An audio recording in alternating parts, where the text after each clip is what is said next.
Servín Gómez. Agradezco la presencia de académicos, a simple vista veo al maestro Razo, al maestra Yolanda, al maestro Javi. Agradecer el apoyo, como siempre, de primer nivel del buen maestro Galileo, que siempre nos saca adelante. Y esperemos que se incorporen más académicos y desde luego más alumnos, que para ustedes es esta interesante plática. Voy a compartirles el currículum de nuestro distinguido invitado para que chequen el nivel de lo que estamos hablando y sobre todo, pues aprovechar esta plática que nos va a llenar de una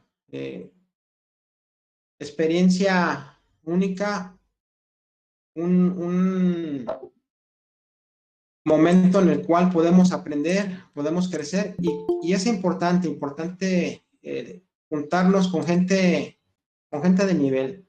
Bueno, pues nuestro buen amigo Rodolfo Servín Gómez es doctor en Ciencias de lo Fiscal, con mención honorífica por el Instituto de Especialización para Ejecutivos del IE. Además, es licenciado en Contaduría Pública y maestría en Impuestos por nuestra alma mater, la Universidad de Guadalajara. Tiene una certificación general y por disciplina fiscal por el Instituto Mexicano de Contadores Públicos. Además, es licenciado en Derecho, abogado por la Asociación Nacional de Abogados de Empresa, ANADE. Ha cursado diversos diplomados, entre ellos Derecho Fiscal por el TEC de Monterrey, en el campus Guadalajara. Diplomado en Tributación Internacional, Colegio de Contadores Públicos de Guadalajara, AC.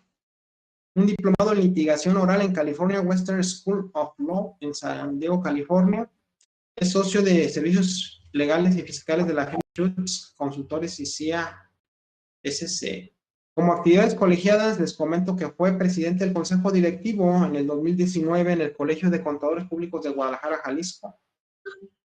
Coordinador académico del Diplomado en Tributación Internacional, también ahí mismo en ese colegio. Participa en las siguientes comisiones técnicas y de estudio: Fiscal Internacional del Instituto Mexicano de Contadores Públicos, Fiscal Internacional en dicho espacio, siendo presidente en 2016 y 2017. La Comisión Fiscal, siendo presidente en 2014 y 2015.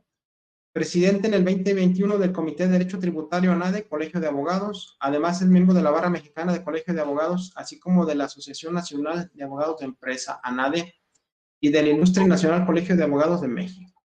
Como actividades académicas, es catedrático del doctorado en Estudios Fiscales y maestría en Análisis Tributario en la Universidad de Guadalajara, así como el doctorado de Ciencias de lo Fiscal y maestría en Impuestos en el Instituto de Especialización para Ejecutivos, maestría en Impuestos y especialidad en materia tributaria en el Colegio de Contadores Públicos de Guadalajara, Jalisco, especialidad en Impuestos con Responsabilidad Social en el Instituto de Estudios Superiores de Occidente, ITESO, siendo el coordinador académico de dicho programa. Es expositor de diversos temas fiscales y de fiscalidad internacional en foros nacionales e internacionales. Ha publicado artículos de carácter fiscal en diferentes revistas y boletines especializados. Pues mi estimado Rodolfo, la verdad que muy honrado, muy contento, muy tranquilo, muy emocionado de que estés con nosotros. La verdad que va a ser una plática muy interesante. Platícales así brevemente a los muchachos, ¿cuál es tu consejo respecto al idioma inglés? ¿Los has estudiado, has hablado? Porque veo pues que estuviste allá en California en un diplomado. ¿Qué nos puedes decir para que ellos tomen conciencia de esa situación y qué ventajas en tu caso ha tenido dicho idioma? Si nos puedes platicar, por favor. Mira, definitivamente Guillermo y futuros colegas que nos están viendo, veo que ya se han conectado bastantes. Simple y sencillamente, yo recuerdo cuando era estudiante de contaduría que escuchabas anuncios de escuelas de inglés que te decían que estudiaras inglés porque era la carrera del futuro. Hoy yo creo que eso es cosa del pasado y precisamente estudiar inglés es cosa del pasado, es decir, ya ni siquiera debemos cuestionar si lo necesito o no, simple y sencillamente es necesario tenerlo. Y tan fácil como el tema que vamos a tocar hoy tiene que ver con antecedentes internacionales. Y para poder entender la fiscalidad internacional, que hoy tiene una incidencia muy importante en nuestro sistema tributario mexicano, pues requieres de analizar y estudiar literatura que está en inglés, por lo menos. Hoy en día yo creo que no solo es indispensable y obligatorio tener inglés si nos queremos dedicar a la materia tributaria, sino incluso otros idiomas. Vamos a ver, por ejemplo, cómo esto de la economía digital, desde el punto de vista de la tributación, pues toda la incidencia se gesta en lo que es las acciones de BEPS. Y voy a platicarles un poquito qué es eso, porque seguramente a algunos va a ser un concepto novedoso. Pero para poder entenderlo, muchas de las acciones solo existen en inglés. Algunas sí están en el idioma español y otras en el idioma francés, pero algunas solamente en inglés. Entonces, contestante la pregunta, mi estimado Guillermo, como parte fundamental e integral de la capacitación, yo creo que de cualquier profesionista, pero del contador, es indispensable contar con el inglés. Forma parte integrante de la formación del contador público. Y pues te amplía la posibilidad de estudiar con mayores, digamos, un espectro mayor, porque hay tributaristas en el mundo muy buenos, libros muy buenos, y muchos de ellos están en inglés, ¿no? Entonces, sin duda, la recomendación es que lo tomen en cuenta y que utilicen en medida de lo posible. Yo sé que la Universidad de Guadalajara tiene programas dentro de la formación de contadores, pues que lo aprovechen. Y si no lo tienen, pues que lo busquen de manera alterna, ¿no? Hoy en día, hace un momento hablábamos de las facilidades que se tienen hoy para comunicarnos a través de estos medios, estas herramientas, pues también existe el inglés en línea. Entonces yo creo que existen pues las maneras, las formas de darse el tiempo para poder tener esta segunda lengua. Y por otro lado, pues simplemente la cercanía con nuestro país de México, pues tenemos Estados Unidos, que sigue siendo la potencia mundial y su idioma es el inglés, ¿no? Entonces, me parece que hay un área de oportunidad muy interesante en lo que es la fiscalía internacional. Y ello implica, pues, capacitarse con maestrías en tributación internacional, que hoy las mejores están en Leiden, en Holanda, y es en inglés. En la maestría en impuestos internacionales en Nueva York, y es todo en inglés. Y en Washington, la Universidad de Georgetown, también son de las 3 más prestigiadas a nivel mundial. Entonces, si queremos capacitarnos y especializarnos en materia internacional, que hoy cualquier negocio, porque luego cuando escuchamos la palabra internacional, pensamos en los grandes contribuyentes, ¿no? Las multinacionales. Hoy cualquier negocio, como se dice coloquialmente, la tienda de la esquina, tiene la posibilidad de tener operaciones internacionales, porque puede comprar por internet mercancías para revenderlas en México. Y ello ya va a tener no solo consecuencias, sino implicaciones de tributación internacional. El entender los convenios para evitar la doble tributación, por ejemplo, una operación muy sencilla, pues requiere a veces de este idioma. Entonces dijeran en el rancho, va junto con pegado ya, así de fácil. Excelente, pues la verdad, muchísimas gracias, estimado Rodolfo. Nos acabas de dar una gran recomendación para los jóvenes. Nosotros tenemos 5 áreas de conocimiento: impuestos, contabilidad, costos, finanzas y auditoría. Pero yo sumaría esa, lo que es la contaduría internacional, precisamente por todo lo que se da. Y diríamos los juristas, tú también eres jurista, mi estimado, que es un requisito sine qua non. El hablar el inglés, la verdad, jóvenes, les va a potencializar. De entrada, el que hable inglés, pues ya gana el doble del que no habla inglés. Entonces, es una buena recomendación de nuestro amigo, que tiene mucha experiencia, conocimiento, aplicación en este proceso, y es para ustedes. Pues muy bien, pues mi estimado, el tiempo es oro, y más para tu categoría y compromisos que tienes. El escenario es todo tuyo, y muchísimas gracias para estar atentos a tu interesante plática. Adelante. Pues antes de empezar y compartir la pantalla, nada más agradecerle, como siempre, a mi alma mater, la Universidad de Guadalajara, que nos permita poder tener este tipo de acercamiento con los jóvenes. Siempre es muy motivante para nosotros. Gracias al doctor Guillermo Tobar, buen amigo de hace ya buenos años, por la invitación, y pues a las caras conocidas que veo aquí en pantalla, maestro Javier, que también me ha invitado varias veces ahí a Totonilco, maestra Yolanda y el maestro José Humberto Razo, y los que no veo, pues gracias por esta invitación, y sobre todo ustedes, que son los que hacen posible que podamos estar aquí con ustedes compartiendo. La idea de compartir hoy este tema me parece que es novedoso, y que todos estamos inmiscuidos de alguna u otra manera en la economía digital, ¿no? Que es el negocio del presente. Déjame entonces compartir la pantalla. A ver, déjame peleo porque 9 sesiones al día, 9.5 son por Zoom y por Google Meet. Yo creo que he tenido 2 en toda la pandemia, ¿no? Entonces, Déjame pelear tantito con la... No sé si yo si estoy autorizado ya para compartir. Sí, sí, sin problema. Te vas en la parte inferior del lado derecho. Una ventana aquí, a ver. No, a ver. Y si lo tienes por ahí en Chrome o en el explorador, es pestaña. Y si lo tienes en un documento en PowerPoint, pues vas a compartir una ventana, como tú lo tengas por ahí, mi estimado. Está en PowerPoint, pero creo que no la identifican. Necesito abrirlo primero acá. Mira, yo creo que me hiciste mal la pregunta, mi estimado Guillermo. La pregunta era, ¿qué tan importante es estudiar informática, no? Más que en inglés hoy en día. A ver, vamos, entonces, es una pantalla, ¿eh? Sí, sí, sí. No me la detecto. Lo tengo por Google Chrome.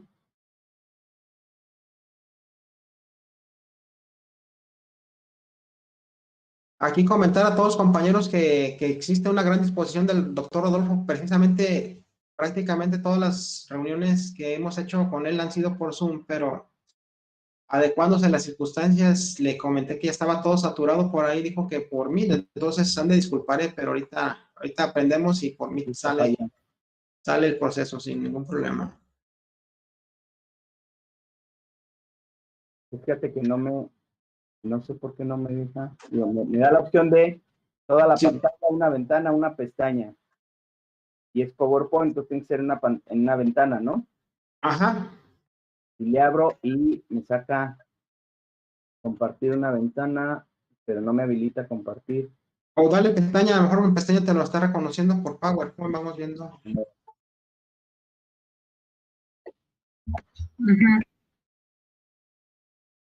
A ver, entonces... El buen Galileo es el que sabe de esto, nuestro técnico aquí. Gracias, Galileo. Yo ya tengo abierto el PowerPoint. Galileo, si quieres decirle, por favor.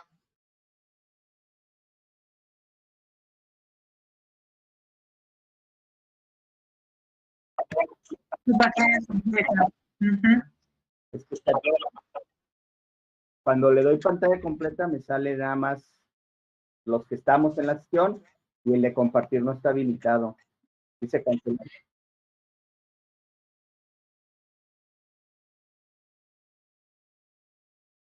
Ya se está viendo, Rodolfo. Sí, ya está. Ahí Está va. empezando.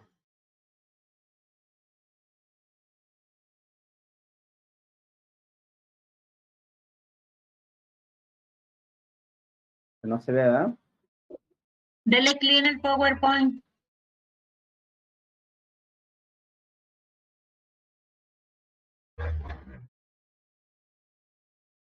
Sí.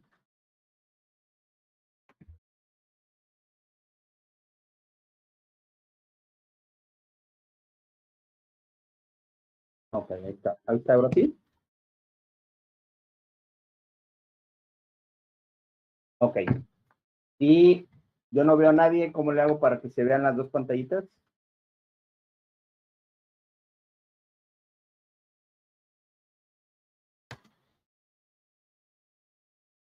Ok.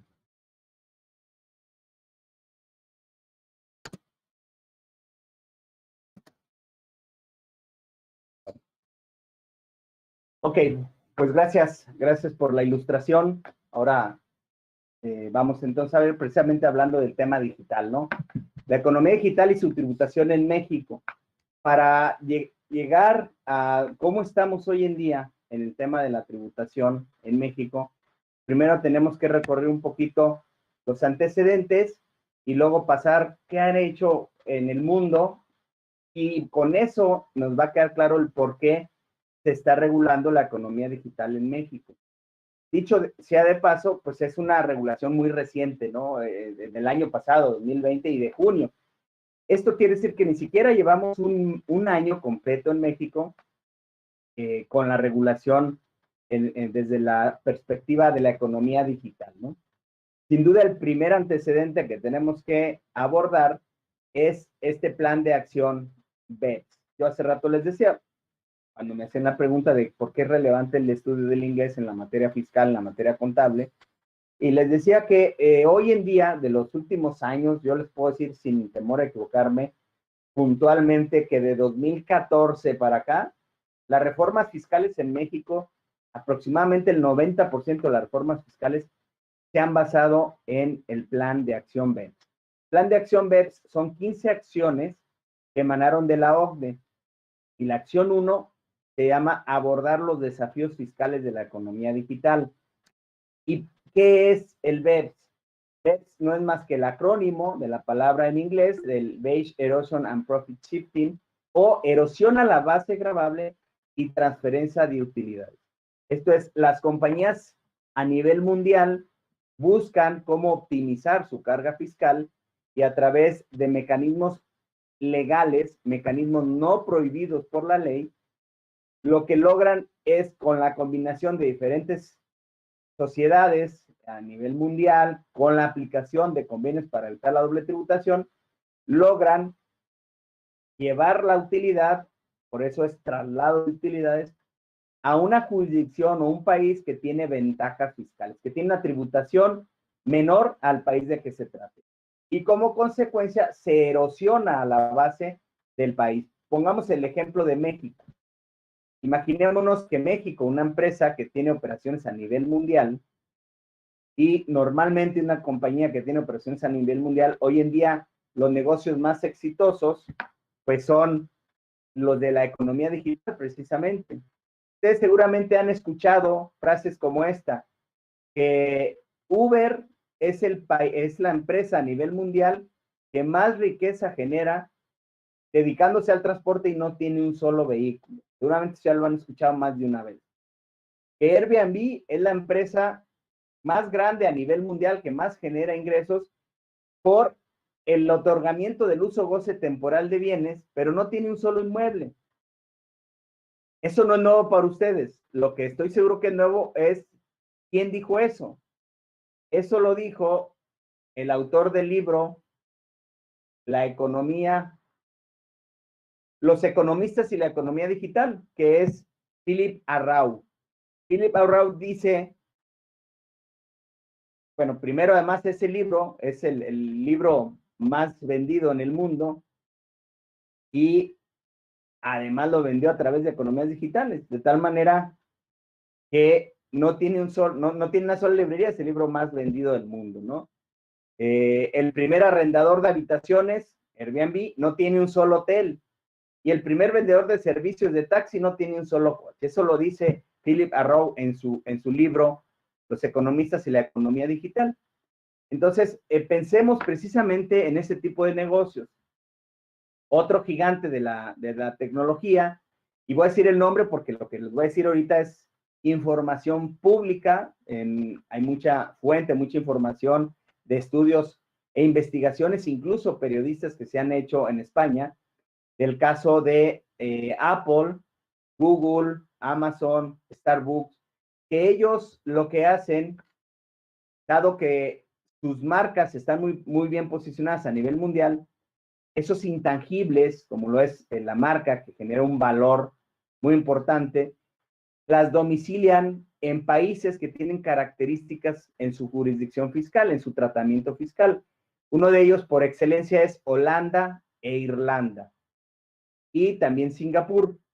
Pero los que más se utilizan son Holanda e Irlanda, ya que su sistema tributario considera a través de directrices que son como las circulares, aquí en México, que tienen fuerza legal, lo que tú logras cuando pones tus intangibles en estos países es, a través de su propia legislación, llegar a acuerdos que se conocen como tax rulings o resoluciones de impuestos, donde el caso de Apple, según se documentó, ellos llegaron a un arreglo, un acuerdo, que es un acuerdo legal que así establece su sistema jurídico, su sistema tributario de Holanda, que puede llegar a pagar por los ingresos que provengan de sus intangibles, de sus marcas, un 3%. Entonces, pensemos un ejemplo integral para que vean el fenómeno de esta erosión a la base y traslado de utilidades. Pensemos en la empresa Apple México, que tiene ingresos atribuibles a fuente de riqueza situada en territorio nacional, ejemplo, que venda sus equipos de cómputo, que venda sus iPhone en México y que genere una ganancia importante, la cual debería pagar impuestos en México por ella. Pero esa ganancia se ve disminuida, es decir, se erosiona la base, se disminuye con deducciones por el pago de las regalías por el uso de la marca en México. Y esos pagos, por poner un número, si tienen 100 millones de ingresos y por regalías, que ya era la base para pagar impuestos en México, y por el pago de regalías por todo el uso y los contratos de sublicencia que tiene con la casa matriz o con Apple Internacional, que ya dijimos está en Holanda, vamos a poner que por eso gasta 80 millones de pesos. Entonces, la base en México se ve disminuida. Ahí está la erosión a la base, con una deducción de 80 millones, que esos se van como ingresos, es decir, se traslada ese beneficio, se traslada esa utilidad al extranjero, se traslada a Holanda. Y en Holanda se acumulan. Pues no hay una omisión de ingresos. A nivel mundial está acumulando sus ingresos de manera correcta y está aplicando las disposiciones de manera correcta. De tal manera que en Holanda tiene un ingreso acumulable de 80 millones y paga el 3%. Se dice que a nivel mundial, Apple paga el 12% de sus ingresos de tasa efectiva. Es una tasa muy competitiva a nivel mundial. Es decir, en México pagamos el 30% por la utilidad, en Estados Unidos el 21%, en otros países llega la tasa hasta el 40%, pero ya combinado todos sus ingresos a nivel mundial, tomando en cuenta que muchos de ellos terminan en Holanda, que se paga el 3%, pues ya el promedio da un 3%. Ese tipo de conductas que son permitidas legalmente, pero que de alguna manera se concluyen o se traducen en estrategias de planeación fiscal internacional, son las que los fiscos del mundo a través de la OCDE empezaron a identificar y se pusieron a trabajar en ello, y como resultado de esas reuniones sale precisamente 15 acciones para tratar de combatir ese fenómeno. Esas 15 acciones son las famosas 15 acciones de BEPS. Y la primera, precisamente, como lo comentaba hace un momento, es abordar los desafíos fiscales de la economía digital. ¿Qué nos dice BEPS respecto de a esa acción 1? Es decir, cómo se deben los fiscos del mundo ponerse a trabajar, hacer cambios en su legislación doméstica para poder abordar este reto de la economía digital. Parte del texto de las conclusiones de esta acción 1 de BEPS nos dicen, como parte de la problemática, que es muy difícil el poder delimitar con una precisión en lo que es el modelo de la economía digital, ya que esta tiende a confundirse con la propia economía en su conjunto. Actualmente con lo que se cuenta es con algunas normas y mecanismos dirigidos tendientes a lograr una recaudación en materia de, por ejemplo, el impuesto indirecto, el impuesto al valor agregado, en el país donde se encuentra el consumidor. En ese sentido y con esta problemática, tanto la OCDE como el G20 han estado trabajando desde que nace el proyecto BEPS. El primer antecedente de BEPS es 2013, en una reunión en Los Cabos, aquí en México. Después, ya el primer documento, el primer borrador de las 15 acciones de BEPS nace en octubre de 2014, donde se da un plazo de un año para perfeccionarse, para que todos los países lo estudien, países miembros de la OCDE, entre ellos México, y es como han venido trabajando para darle seguimiento a tanto los acuerdos, las problemáticas, los avances, y revisar y analizar la información que con el tiempo se vaya haciendo pública. En ese sentido, ¿cuáles son el problema de la economía digital? El problema esencial es la presencia física. La presencia física como nexo causal o como nexo para efectos fiscales. Para que entendamos muy bien esto, dejen poner un ejemplo que todos vamos a entender porque formamos parte de él de alguna o de otra manera. Yo creo que todos los que me están escuchando alguna vez han tenido un perfil en Facebook o siguen teniendo un perfil en Facebook. ¿Saben entonces cómo se maneja el Facebook? Y yo les preguntaría, primero, reflexionemos lo siguiente. Facebook es negocio como compañía que tiene presencia a nivel mundial. Yo creo que la respuesta es obvia. Por supuesto que sí. Tan es así que el dueño de Facebook es uno de los jóvenes más ricos del mundo y además, ya no como joven, sino como empresario, pues está entre los primeros 50 personas más ricas del mundo. ¿Y por qué se hizo multimillonario? Por el Facebook. ¿El Facebook cuánto cobra? ¿Qué cobra? Si yo creo un perfil de Facebook, me sale gratis. Ustedes pudieran decir la publicidad. Sí, parte del negocio de Facebook es la publicidad, pero no es el más importante. ¿Cuál sería entonces el negocio de Facebook? Lo que realmente ha hecho exitoso y que genera riqueza para esta compañía es la información que logra obtener. ¿Qué tipo de información tiene? Primero, el perfil de los usuarios. Cuando nosotros abrimos un perfil de Facebook, seguramente no nos hemos tomado el tiempo para analizar el contrato que firmamos, simplemente le damos a aceptar para seguir avanzando. Y ahí claramente estamos cediendo los derechos de uso, no solo de mi información personal, donde se desglosa un perfil, sino también del contenido de la información que yo suba a la hora de compartir, ya sea desde una fotografía, desde una historia o comentarios.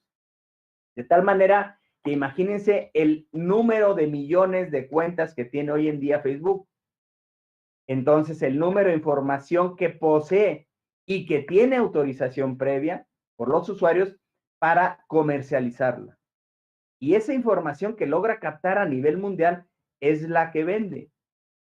¿Y a quién se la vende? A diferentes empresas que previo a eso están clasificadas por diferentes perfiles. Y no es obra de la casualidad que cuando estemos hablando de algo y a los pocos minutos o al día siguiente me aparezcan anuncios relacionados a lo que yo estuve comentando. Déjenme poner un ejemplo. A lo mejor tenemos una plática entre amigos, estamos platicando quizás de algún vehículo, ¿no? Y de repente nos empiezan a llegar anuncios de ese vehículo. O imagínense unas amas de casa que están en una reunión, están platicando de aspiradoras y a los pocos días o a las horas en sus diferentes perfiles, en sus diferentes redes sociales, les salen sugerencias o les salen anuncios de aspiradoras. Y eso hace que le lleguen al consumidor mediante unos algoritmos previamente establecidos en base a una metodología matemática. Ese es el negocio de Facebook. Entonces, para que Facebook haga sus negocios, no requiere este elemento, presencia física. Y aquí es bien relevante en materia fiscal recordar cómo es que una persona grava impuestos sobre la renta en un país. Esto se conoce como criterios económicos de sujeción tributaria. ¿Y esos cuáles son? ¿En base a la residencia fiscal o en base a la fuente de riqueza? De tal manera que la residencia fiscal es cuando, hablando de personas morales, una persona moral tiene la administración principal de su negocio en un país. Facebook no tiene administración principal en México. En consecuencia, Facebook no es residente fiscal mexicano. ¿Cómo le cobro impuestos entonces a Facebook si no es residente fiscal en México? ¿Por qué? Porque el modelo de negocio no requiere de presencia física, porque está en una nube, está en el espacio, no está en un país específico. ¿Cómo grabo entonces a Facebook en México? No lo puedo grabar. Esa es la problemática que tiene la economía digital. Esto dicho precisamente en esas acciones, en ese análisis, en ese estudio de BEPS. Entonces me voy al segundo criterio de sujeción económica. Fuente de riqueza. Tú pudieras advertir, a ver, pero sí es cierto que no tiene residencia fiscal en México, esta compañía, Facebook, pero sí puede tener fuente de riqueza situada en México. ¿Cómo vamos a señalar o cómo le vamos a atribuir de sus ingresos de rentas mundiales de todo el mundo cuánto le toca como fuente de riqueza a México y en base a eso cobrarle impuestos a Facebook en México? Y eso es un paradigma, eso es una problemática que es muy difícil establecer. Regreso a lo que comentaba. La información de un perfil de una persona en México no necesariamente va a generar ingresos en México. Puede ser que en cualquier otra parte del mundo utilizó esa información para generar una sugerencia, un anuncio, y que yo vea regreso al ejemplo del aspirador, una aspiradora que venden en Alemania. Ya lo voy a comprar en Alemania. Se la compró un contribuyente alemán. Entonces seguimos en el espacio. Por lo tanto, este elemento presencia física es clave para que se pueda generar el cómo crear riqueza. Un ejemplo similar, pero haciendo un lado ahora Facebook, los streaming, el streaming más usado, porque fue el primero y porque empezó a tener un buen contenido, es Netflix. En el caso de Netflix, tampoco es residente fiscal en México. Él está situado en Irlanda o en los Países Bajos, pues en Holanda. Es lo mismo. Si yo soy usuario, porque me registré en la nube, la ganancia, la riqueza, de cómo se la podemos atribuir. Y vamos a ver cómo esto hoy en día, si lo aterrizamos a México, cuando llegamos a la parte de tributación en México, pues nos vamos a dar cuenta que hoy en día estos gigantes de la tecnología siguen sin pagar impuestos sobre sus ingresos, sobre sus ganancias en México. Entonces, poniendo ese ejemplo de contexto, ahora va a ser más fácil que entendamos cuáles fueron las características, las consecuencias de esta acción 12 como acción primera, perdón, como problemática. Primero, el concepto de suficiente presencia económica. ¿Cómo señalar cuándo hay presencia económica para poderle atribuir un ingreso y grabarlo en México? Cuestionamientos que se hicieron en esta acción 1 del BEPS. ¿Puede una página web o un servidor, por ese solo hecho, constituir establecimiento permanente? Recordemos que ese es el tercer criterio para gravar a una persona en México. Son tres y los tres los encontramos en la Ley del Impuesto sobre la Renta, artículo primero, cuando nos dice, están obligados a pagar el impuesto sobre la renta a las personas morales, fracción primera, que sean residentes fiscales en México. Ya vimos que no, porque no tiene presencia física. Fracción segunda, residente en el extranjero. Todas estas plataformas digitales a las que he hecho referencia son residentes en el extranjero, pero para que se les pueda atribuir un ingreso con fuente de riqueza mexicana, tienen que tener un establecimiento permanente. Y aquí entramos al siguiente problema. Por el solo hecho de tener una página o un servidor en una nube, se le puede atribuir que tiene establecimiento permanente en México. Hay que recordar lo que nos define el artículo 2 de la Ley del Impuesto a la Renta como establecimiento permanente, que es cualquier lugar de negocios. Volvemos al componente o a la palabra clave, presencia física. Estos nuevos modelos de negocio, porque sí son nuevos, no requieren presencia física.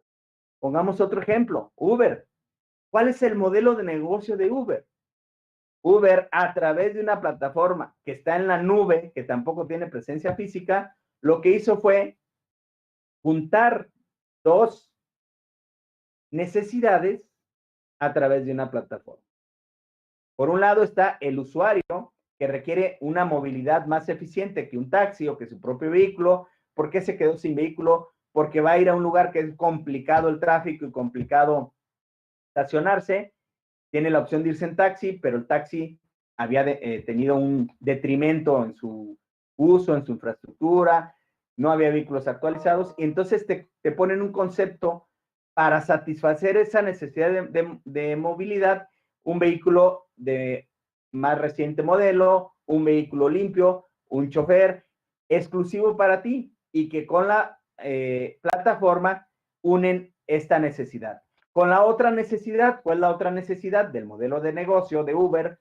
Pues personas que requieren ingresos adicionales, que tienen una inversión en un vehículo y que tienen tiempos muertos, es decir, su vehículo pasa de 6, 8 o 10 horas parado y tiene tiempo en las tardes o tardes, noches, y entonces puede registrarse en la plataforma como chofer de Uber y entonces genera esa combinación, esa intermediación, donde junto dos necesidades. El chofer que tiene su inversión en el vehículo, que está ahí parado, en lugar de estar viendo la tele, puede trabajar unas horas más y generar un ingreso adicional y sacarle provecho a esa inversión de su vehículo. Por otro lado, el que tenía la necesidad de movilidad. ¿Y quién los juntó esas dos necesidades que no se conocían? La plataforma. Y por eso cobra un porcentaje.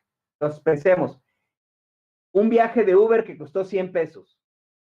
El que tenía la necesidad de movilidad le paga al operador de Uber 100 pesos. Pero para que el operador de Uber pudiera ganar 100 pesos, necesitó de la plataforma. La plataforma le cobra un porcentaje, el 25%. Esos 25 pesos que están generando un ingreso a este gigante de la tecnología que se llama Uber, no están pagando impuestos en México. Y no solo en México, en otros países. ¿Por qué? Porque no tiene residencia fiscal en México. Porque no tiene establecimiento permanente en México. ¿Y por qué no lo tiene? Porque no requiere presencia física. Mismo ejemplo pudiéramos poner con Uber. De ahí es donde viene la problemática, ese desafío de la economía digital, que es lo que nos están diciendo estos antecedentes de BEPS. Otro de los antecedentes, garantizar que las actividades principales no puedan beneficiarse, ya sea por error o por defecto, de la exclusión fraudulenta del estatuto o del estatus de establecimiento permanente. Como no se considera un lugar de negocios, porque está en una nube, pues le doy la vuelta al establecimiento permanente.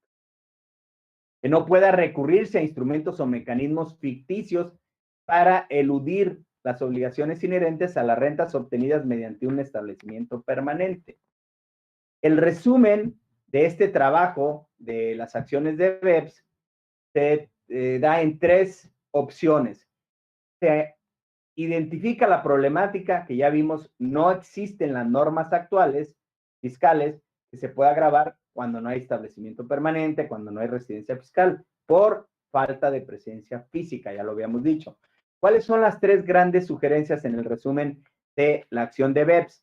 Esto es de acción de BEPS, pero aquí la estoy sacando este resumen de César García Novoa, un tributarista de Barcelona, donde nos señala, primera alternativa, concepto de presencia significativa a través de factores donde hay una evidencia por la interacción deseada y la mantenida con la economía de ese país a través del uso de tecnología y otras herramientas automatizadas. Por ejemplo, en base al volumen mínimo de ventas, más otros factores, como pueden ser en la parte digital, el dominio, si el dominio es local, o la plataforma, como puede ser una página web. Si es local, entonces ahí se le debería de atribuir una utilidad en base a un volumen mínimo de ventas. Opciones de pago en locales, es decir, por país, o basarse en los usuarios, el número de usuarios activos mensualmente, los contratos que se hacen en línea concluidos o volumen de datos recolectados. Ello implicaba atribuir un concepto nuevo en las normas de los países que se llamara establecimiento permanente virtual. Parte de esa primera recomendación es que las reglas que hoy tenemos, las reglas tradicionales de atribución de beneficios, que está basada en funciones, activos y riesgos, pues requiere una reforma que sería muy compleja, muy profunda y que ahorita no se justifica. La otra es atribuciones globales a partir de una fórmula predeterminada. La conclusión fue, no es oportuno en este momento. Estimación objetiva a partir de estadísticas sectoriales. La segunda alternativa es una retención a cuenta, un withholding, que vamos a ver cómo México adoptó esta. Se fue por una retención. Una retención, pero esa cuenta como si fuera un impuesto autónomo, a cuenta del impuesto sobre sociedades correspondientes al establecimiento permanente virtual que se señaló en la primera alternativa. ¿Cuál es la problemática? Es complejo en aquellos casos, desde el punto de vista administrativo, la vía retención, esta segunda alternativa, en aquellas operaciones que en el argot internacional se conocen como B2C, que quiere decir Business to Consumer, que cuando la relación se da entre el consumidor y el negocio, pues difícilmente va a haber una posibilidad de administrarlo, esa retención. La tercera alternativa, un impuesto equilibrado, sujetar de manera indirecta a gravamen en el lugar donde se producen parte de los beneficios presuntos de la actividad. Eso evitaría el problema de atribuirle ingresos a un establecimiento permanente virtual, que era la opción 1, pero solo pudiera ser a empresas que no son residentes con una presencia económica significativa, preferentemente, es la recomendación que hace BEPS, para equipararlas a los residentes. Y un gravamen indirecto sobre un importe bruto de las ventas que se den en línea. Y en su caso, mediante una recaudación con la propia empresa que no es residente en el país, a través de un sistema de registro simplificado o de intermediarios locales. Pero pues se da también el problema de compatibilidad con el gravamen de residencia a la hora de evitar una doble imposición. Que la problemática, ¿cuál es? Cuando son empresas extranjeras. Si es una empresa de tecnología local que esté en México, ahí no tenemos problema, porque es residente fiscal en México. Ya está todo perfectamente regulado. De tal manera que la propuesta definitiva de la OCDE, que se da el 18 de marzo de 2018, recordemos que BEPS, empezó en 2014. Y al final, después de 4 años, la conclusión fue la siguiente: falta de consenso. Es decir, no se han puesto de acuerdo. Y entonces, en tanto se ponen de acuerdo, lo que se propone es que se tomen los acuerdos que se alcanzaron de la acción 1, los retos de la economía digital, en octubre de 2015. ¿Y cuáles son esos? Un consenso para constituir el establecimiento permanente virtual. La conclusión fue: eso es imposible. ¿Por qué? Porque hay muchos intereses en juego. Más allá del tema de la elusión fiscal, el ejemplo que les ponía, que esos grandes o esos gigantes de la tecnología en varios países no están pagando, lo están pagando donde están en su domicilio fiscal, pero pagan una tasa pequeña. Esos intereses en juego que lo hace imposible son en los gigantes tecnológicos. ¿Quién tiene más empresas de tecnología? Estados Unidos, China y la India. Y Estados Unidos siempre ha sido la postura que no quiere que se grave a sus empresas en el mundo, sus empresas de tecnología. ¿Cuál es la solución? Entonces, los países miembros de la OCDE toman un compromiso, que no se recomienda el tomar ninguna de las opciones expresamente señaladas y que se tiene que esperar a evaluar el efecto de las otras medidas anti-BEPS. Yo les decía hace rato, BEPS son 15 acciones. De esas 15 acciones, hoy en día, solamente la acción 1 no se ha concluido. Las otras 14 acciones ya se concluyeron. Y los países que quieran pueden adoptar medidas unilaterales en el sentido de alguna de las soluciones propuestas, siempre y cuando estén bien desarrolladas en sus normas internas o con sus convenios para evitar la doble imposición que tienen celebrado con otros países, es decir, sus convenios de doble imposición bilaterales y siempre que no medie un convenio de doble imposición que lo impida. Y por lo tanto se difiere la solución al 2020. Pero ¿qué creen? 2020 nos atrapó la pandemia y no se ha concluido. Hoy estamos en marzo de 2021 y sigue sin concluirse. De tal manera que en base a eso, ¿qué se hace en el mundo? ¿Qué decisiones se fueron tomando en el mundo? Hubo diferentes posturas en diferentes países en cuanto a qué hacer respecto de la economía digital. Estados Unidos, ya se los había adelantado, su postura es: no debe de gravarse a las tecnologías donde se obtiene el beneficio. Los países emergentes, que coinciden con los estados más desarrollados de la Unión Europea, el llamado G5, ahí pues está Alemania, España, Italia y la Gran Bretaña, lo que buscaron fue un gravamen unilateral, siguiendo el modelo del impuesto estandarizado de la India, que es el 6% sobre ciertos ingresos digitales cuando rebase 2 millones de rupias a nivel anual. Otros países de la Unión Europea, con especial peso en los estados de la antigua Europea, hicieron una solución armonizada: retenciones e impuesto directo. Y el más agresivo fue Francia, y fue el primero, de hecho. Francia, en septiembre de 2017, crea un impuesto que le llaman impuesto de igualación, que se conoce como GAFA. Este impuesto de Francia se conoce como GAFA porque está dirigido a los 4 gigantes de la economía digital. GAFA es la abreviación de Google, Amazon, Facebook y Apple. De ahí viene el nombre de GAFA. Se plantea en septiembre de 2017, se aprueba hasta julio de 2019 y entra en vigor de manera retroactiva desde el 1 de enero de 2019, donde señala que en aquellos ingresos globales y sean mayores a 750,000 millones de euros o 25 millones en territorio francés, un 3% sobre el ingreso bruto. Aquí en este país, en Francia, sí se está grabando el impuesto directo, el impuesto sobre la renta. Y en Italia, en noviembre de 2017, estableció un proyecto sobre compras digitales con una retención por los compradores particulares del 6% sobre el importe de cada compra, con una exención en aquellas compras inferiores a 30 euros. Bancos y compañías de tarjetas de crédito son los obligados a informar las transacciones que involucran compañías de Internet a la agencia tributaria de Italia, y es como va a identificar quién le debe pagar esa retención.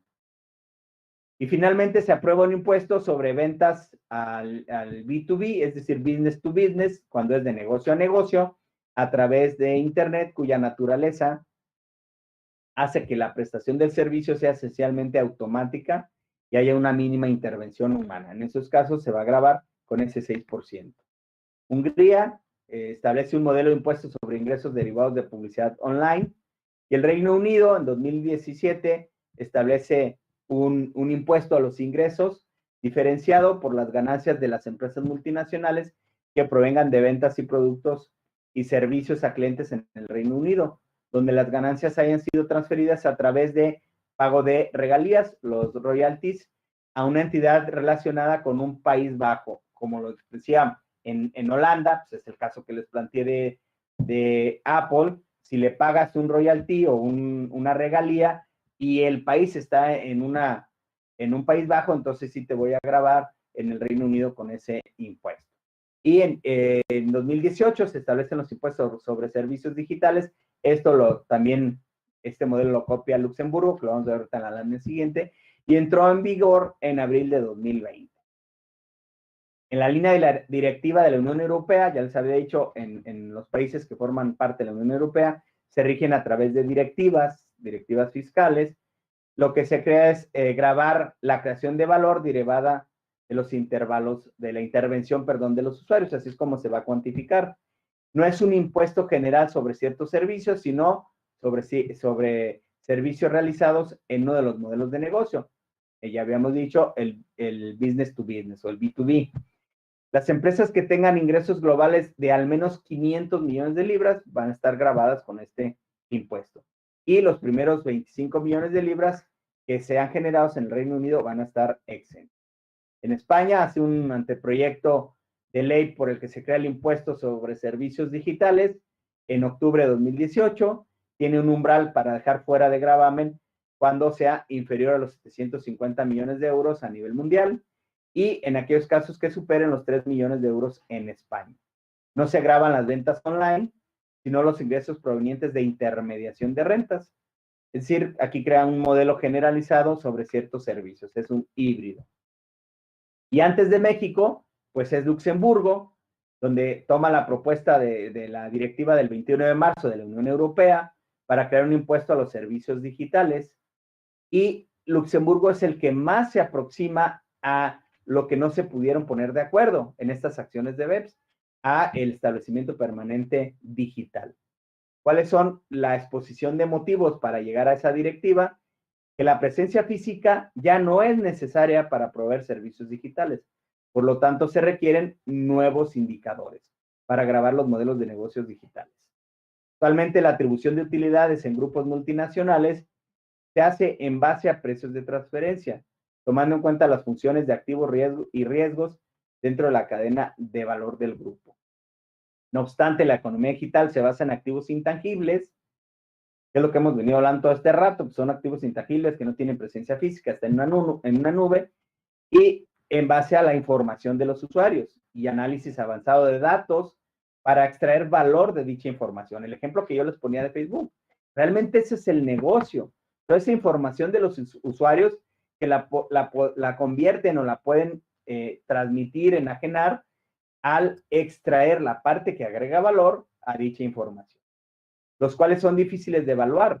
¿Cómo le das valor? ¿Cómo le asignas valor a ese contenido de la información que ya se filtró, que proviene de todos los usuarios. Como verán, es una problemática muy concreta, por lo que no se ha podido grabar. No es que sea omisión de los impuestos. No se puede grabar, no existen los mecanismos jurídicos hoy en día para poderlo grabar. Por lo tanto, se requieren nuevos métodos para atribuir esas utilidades que reflejen la creación de valor en los nuevos modelos de negocio y se fija una tasa sobre ingresos gravables al 3%. Y bueno, ¿México qué hizo?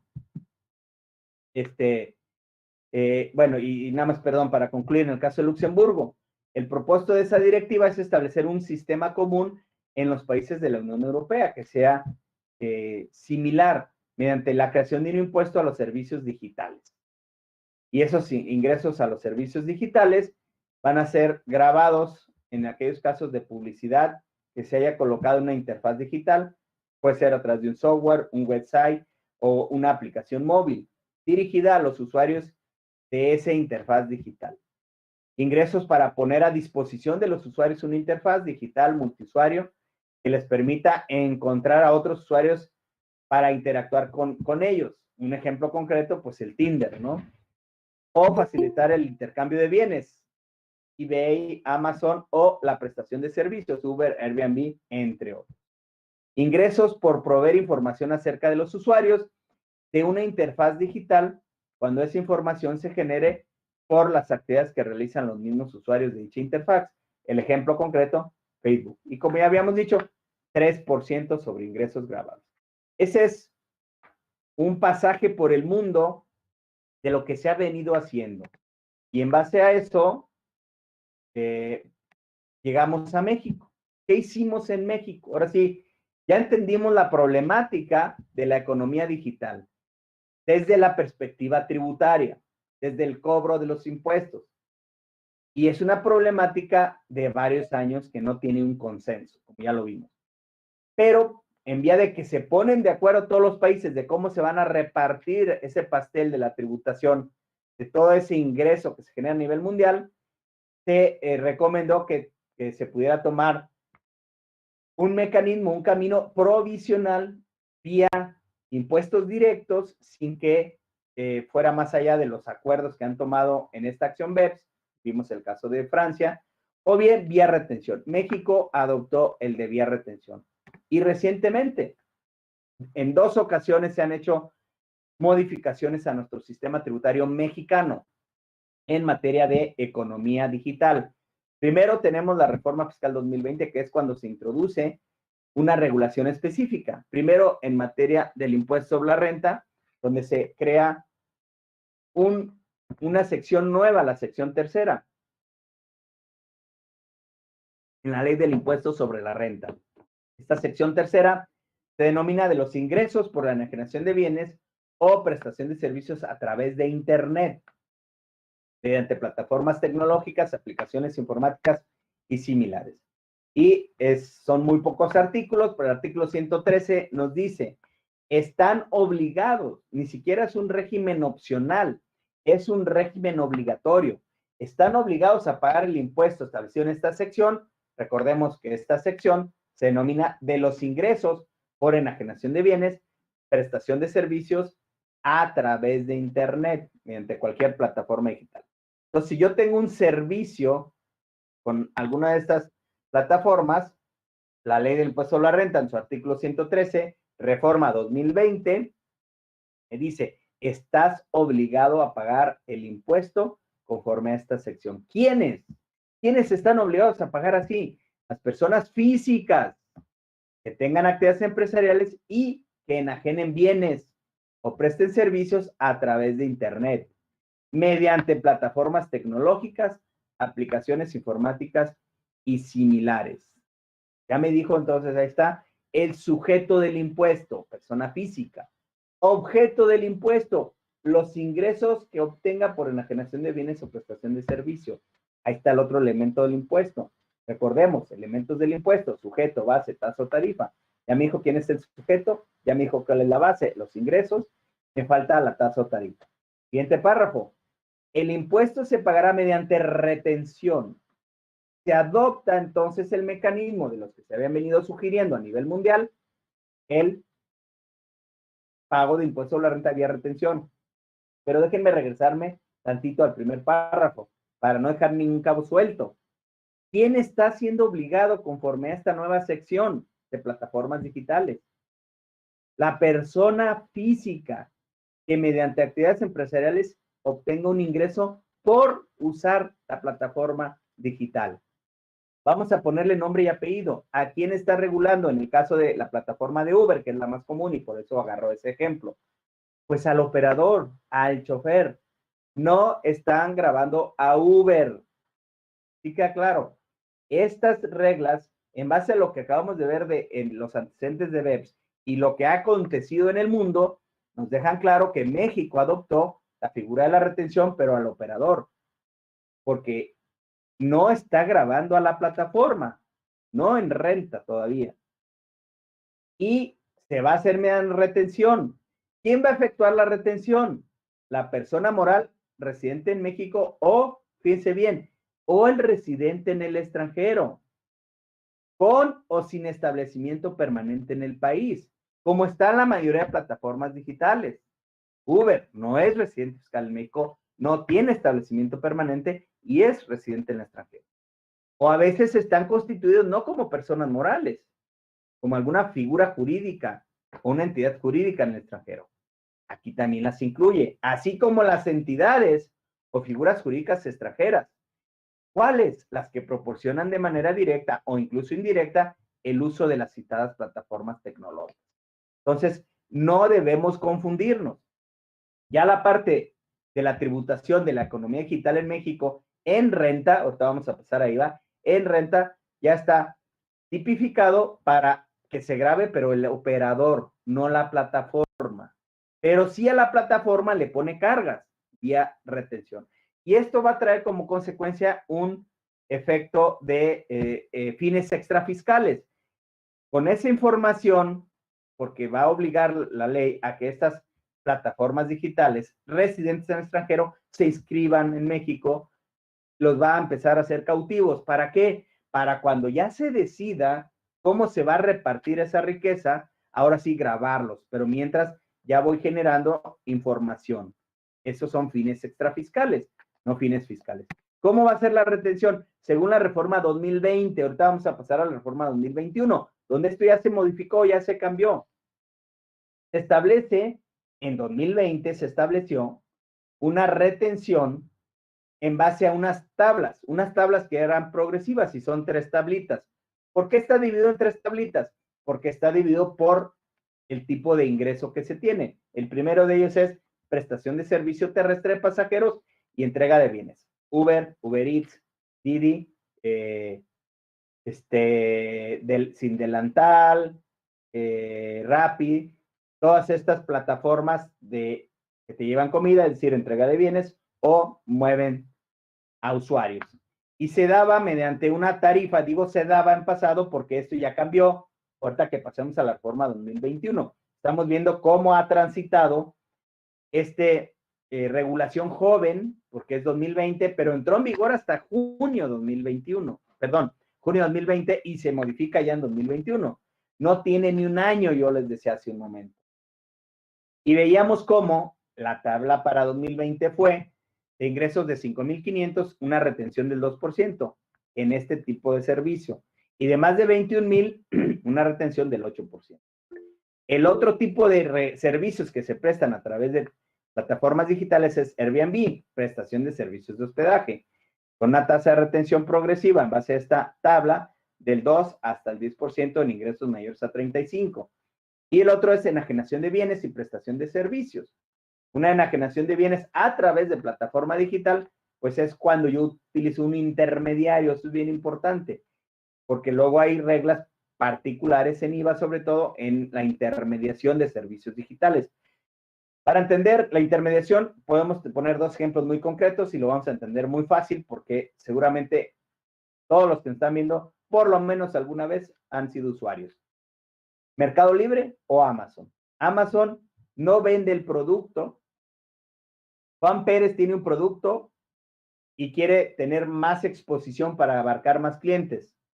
Juan Pérez tiene un negocio en la esquina de su barrio y pues el usuario que pasa, él sí tiene presencia física, está bien ubicado en esa esquina, va y compra, pero quiere que lo conozcan más personas a través de Amazon o Mercado Libre, expone sus productos. Un usuario que está buscando en un cibernauta, está buscando en internet un producto y encuentra que Juan Pérez lo vende a través de Mercado Libre o de Amazon. Lo compra a través de estas plataformas, se encargan de llevarlo, pero realmente quien lo vendió fue Juan Pérez. Y ahí es donde está haciendo un servicio de enajenación de bienes mediante una intermediación. Y Mercado Libre cobra un porcentaje o Amazon cobra un porcentaje. Amazon, que ha sido el gigante hoy en día, el hombre más rico del mundo, es Bezos, el dueño de Amazon. Amazon tiene una combinación. Amazon tiene productos propios que vende, pero también es intermediario a través de plataformas digitales. Ese guárdenselo en su memoria, cuando estemos analizando IVA lo vamos a necesitar. Y me da la posibilidad de un pago definitivo si yo no rebaso 300,000 pesos en el año, parte de mis ingresos son en efectivo o con tarjeta, no rebaso 300,000, esa retención se puede considerar como pago definitivo. Recordemos, ¿qué características tiene un pago definitivo?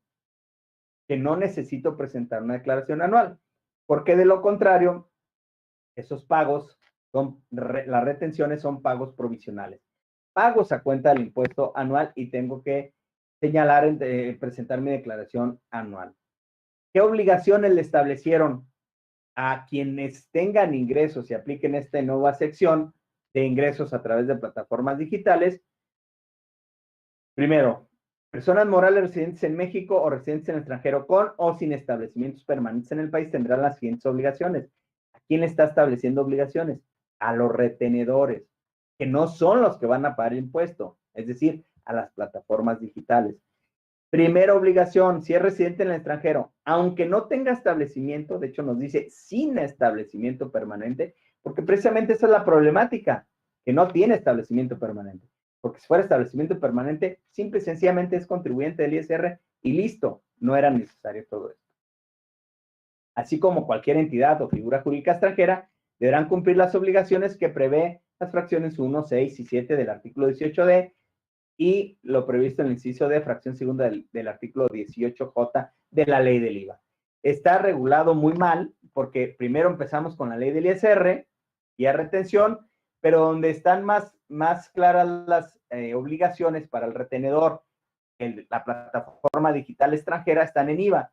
Y aquí aplicaron nuestros legisladores la ley del máximo esfuerzo.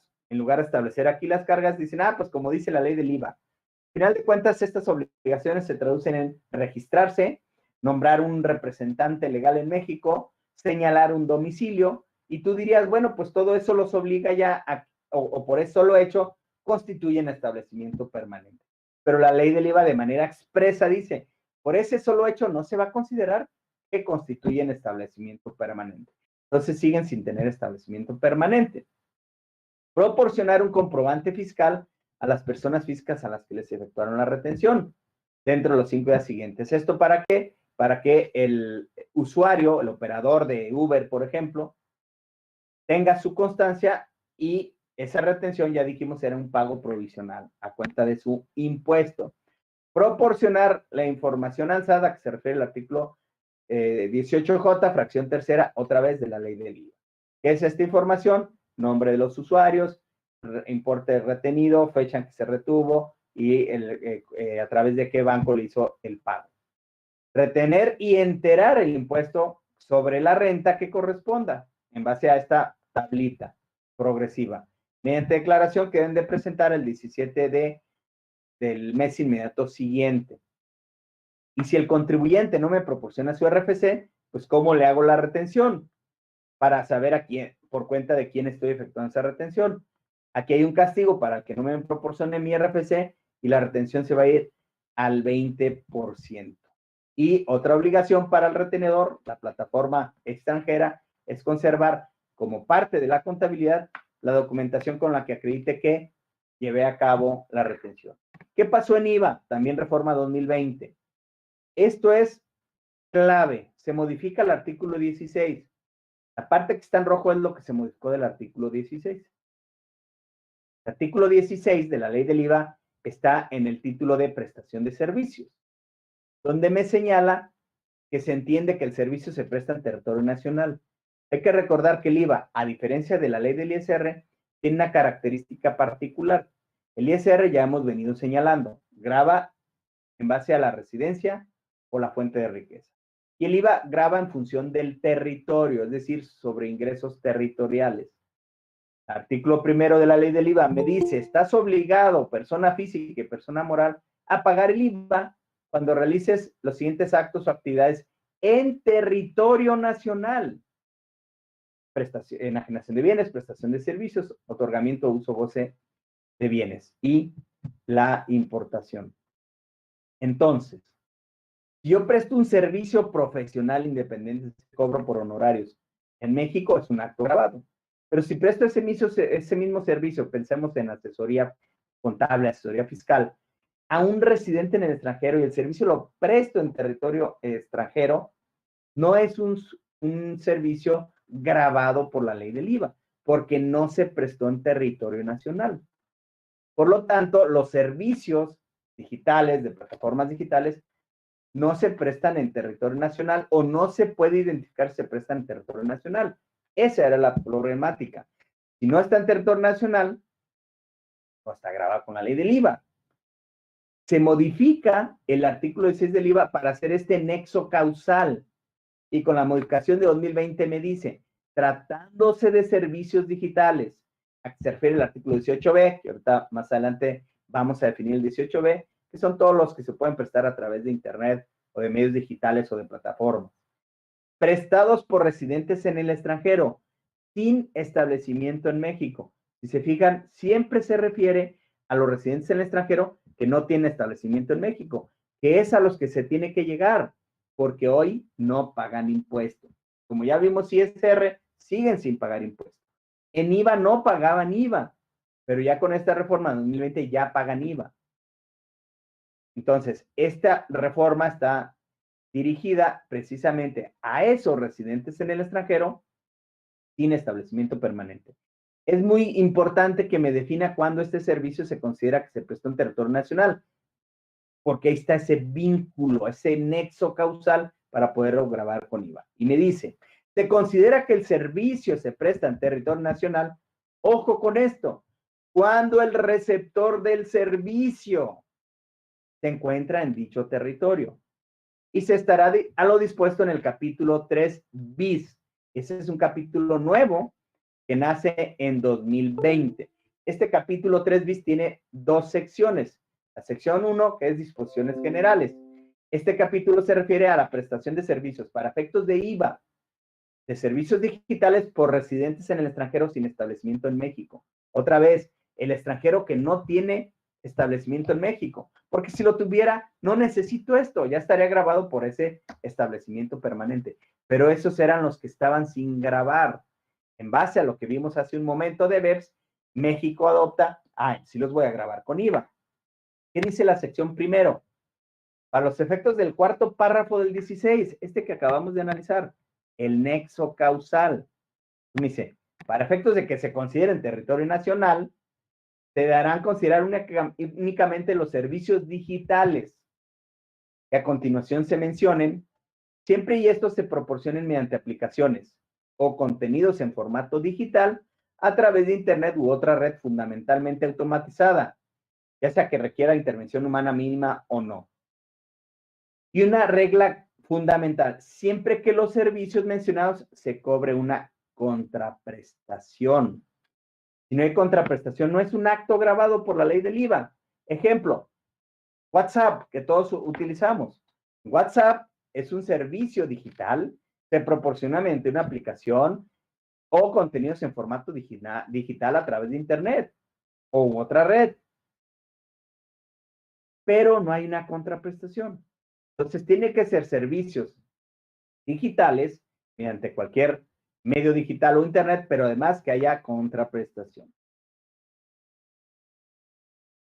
¿Cuáles son esos servicios? Pues los descarga, acceso a imágenes, películas, texto, información, videos, audio, música juegos, incluyendo juegos de azar, etcétera. Fracción segunda, los de intermediación entre terceros, que sean oferentes de bienes y servicios y los demandantes. Amazon, Mercado Libre, que ya habíamos puesto de ejemplos.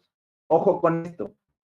Esta fracción segunda en 2020 tenía una excepción.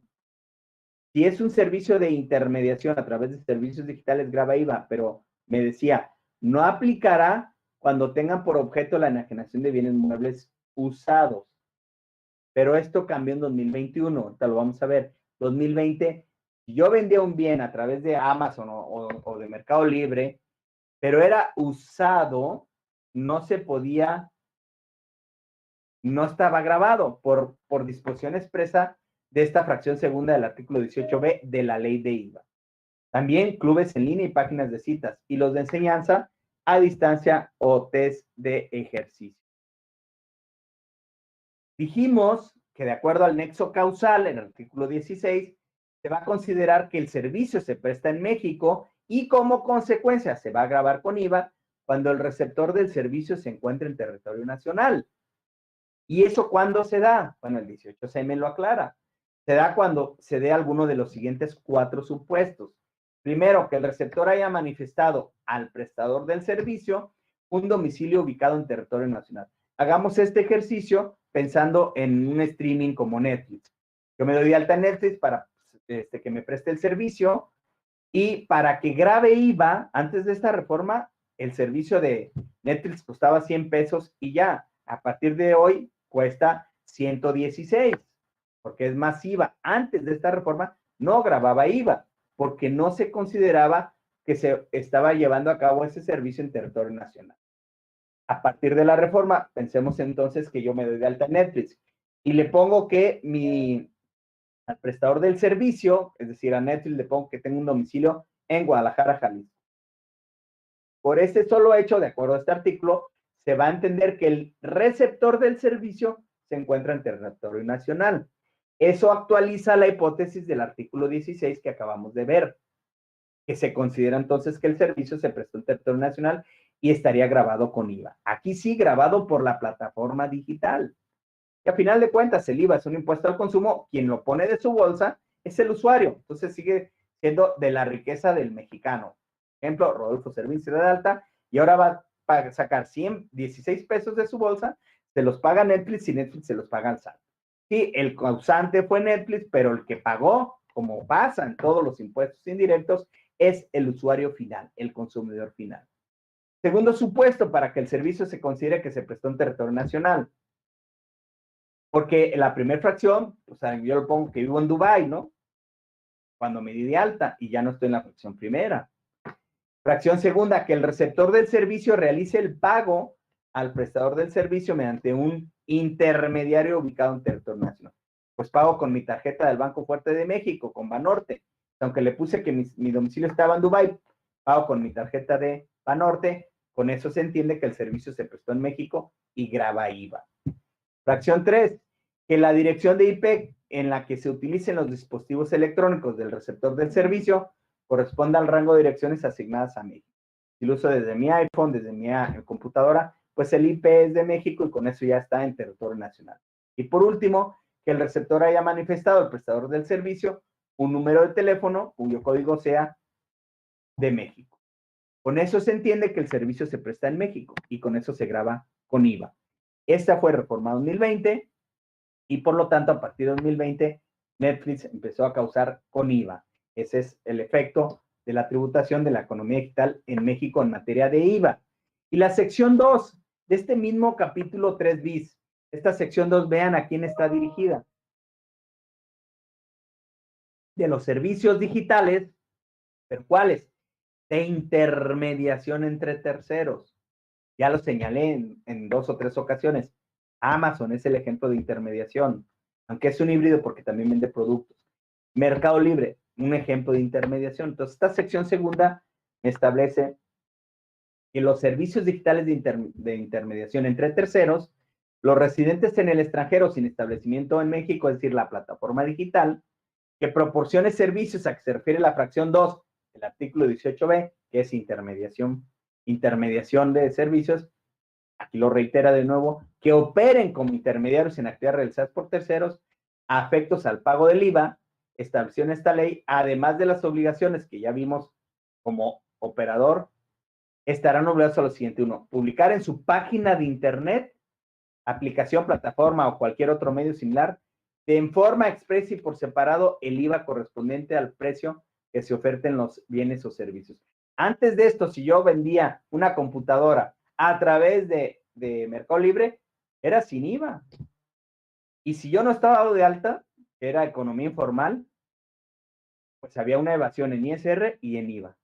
Con esto, ahora esa computadora es masiva. ¿Quién está vendiendo esa computadora? ¿Se acuerdan hace rato que les decía? Grábenselo en su mente. Rodolfo Servín. ¿Cómo la vendió? A través de una plataforma digital. Por eso esa plataforma digital está sirviendo de intermediario. Por eso esta sección segunda se llama de los servicios digitales de intermediación. ¿Cómo se va a pagar ese servicio? Primero, ya va a ser la computadora masiva. Segundo, cuando cobren el precio y el IVA correspondiente a las operaciones de intermediación por cuenta del enajenante de bienes, el prestador de servicio o otorgante de bienes deberán, inciso A, retener. Entonces, en la intermediación, ¿quién causa el IVA? Lo causa Rodolfo Servín, no la plataforma, porque la plataforma no está vendiendo el servicio, me está dando un servicio de intermediación. Entonces, la plataforma cobra todo y le paga a Rodolfo y cobra su comisión. En ese caso, fracción segunda me dice, tu plataforma, Mercado Libre, cuando cobres, te vas a retener a la persona física, Rodolfo Servín, el 50% del IVA. ¿Quién causó ese IVA? Rodolfo Servín. Mercado Libre solo es intermediario, ahí la está haciendo solo de retenedor. ¿De acuerdo? Y si Rodolfo Servín no le da el RFC, la retención va a ser del 100%. Entonces, en aquellos negocios que eran informales, que yo vendía en la economía informal a través de plataformas digitales, no pagaba ni ISR ni pagaba IVA. Hoy, con esta reforma 2020, de esos servicios de la economía digital a través de plataformas digitales, se va a cobrar el ISR vía retención, pero lo paga Rodolfo Servín, y se va a cobrar el IVA vía retención, 50% la plataforma o 100%. Debe pagarlo a más tardar el día 17 del mes siguiente, expedir a cada persona física a la que le hubiera efectuado la retención un comprobante fiscal digital por internet donde conste esa retención y la información del pago. Esto a más tardar dentro de los 5 días siguientes a que se efectuó la retención. Tiene la obligación de inscribirse ante el SAT como persona retenedora, proporcionar al SAT información de la lista de sus clientes, enajenación de bienes o prestación de servicios que tuvieron. Y también hay un mecanismo similar al de ISR. Si no rebasa 300,000, esa retención se va a considerar pago definitivo. Otra de las obligaciones, los contribuyentes que hagan esos ingresos, que tengan ingresos de menos de 300, se va a considerar como definitivo cuando quienes hayan hecho la retención la hayan hecho por la totalidad. Estos contribuyentes podrán ejercer esa opción de que se considere el pago definitivo. Esto tuvo plazo mayor para entrar en vigor. Todo lo anterior entró en vigor el 1 de junio de 2020. Y esto de optar porque me retuvieran de manera definitiva, lo cual hacía que tu IVA pudiera estar en un 8% en lugar de un 16%, entró en vigor el 30 de junio. Eso fue 2020. Y aquí tenemos algunos ejemplos de comunicados que empezó a mandar Netflix y decía: hola, Juan Pérez, ojalá estés disfrutando la membresía de Netflix. Te escribimos para comunicarte un cambio a partir del 7 de junio, que de acuerdo a la ley era el 1 de junio.